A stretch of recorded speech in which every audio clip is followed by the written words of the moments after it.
जोहार कुशल संवाद के स्वागत।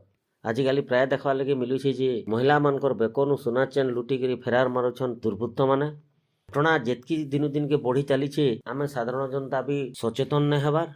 सुनार रेट बढ़ी चलीचे तार संगे चोर मानकर भी प्रादुर्भाव बढ़ी चलीचे। एंता गोटे घटना घटी बरगढ़ वार्ड नंबर 11 जड़े महिला से आज से प्राय दिन 2टा समय ताकर घर गोविंदपाली मिलन मंडप के तांकर संपर्क जनकर व्रत भोजी के सामिल होगा लगी जाऊला बेल के पछ आड़ू गोटे कला बाइक रे 2 जन दुर्बृत्त आसिक बेकुनु सुना चेन उठले सुना चेन लुटला बेले एंता इम्बालांस होइथिले कि सेमानकर बाइक रो एक्सीडेंट हेकरी जीवन भी जीवार किछि बेल न थे।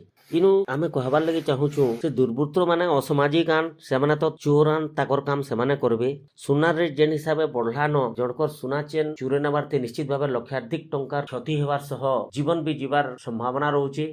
पुलिस प्रशासन तरफ बारंबार सतर्क कले भी आमरी महिला माने सुना अलंकार पिंधिकी बाहरबारटा नहीं छाड़बार आउ एंता चोर मानकर हाबुड़े पड़ुछन तार संगे क्षति भी सहउछन आउ केतेबेले जीवन भी जीवा।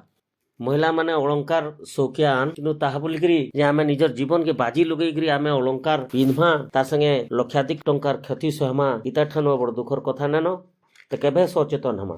आजिकाली विभिन्न प्रकार गारंटी जिनस मिलुचे ताहाकी पिंधिकरी आपण माने बाजार किंबा कोनोसी फंक्शन रे जाउन आउ एंता ओरिजिनल सुना पिंधिकरी जदि जिबे चोर मानकर हाबुड़े पड़िकरी लक्षाधिक टंकार क्षति सहबार संगे केतेबेले जीवन भी जीवा एटा कोई ना होय। एंता घटना माने दिनु दिन के बड़ी चढ़ते भी बरगढ़ पुलिस लगी ई घटनाटा गोटे बड़ चैलेंज होइछे। आउ ई सब घटना सीसीटीवी फुटेज रे कैद होला बेल के देखबार लगी मिली छे जे से बाइक रो नंबरटा राज्य बाहर रे आउ जहा जना पड़ुछे से माने अंतर राज्य चोर आन बोली करी देखूं बरगढ़ पुलिस केते जल्दी से चोर मान को काबू करूछे आउ से महिला जन को निजर हजी इतबार चेनटा फेरी पाउछन। आसुन देखमा पूरा रिपोर्ट।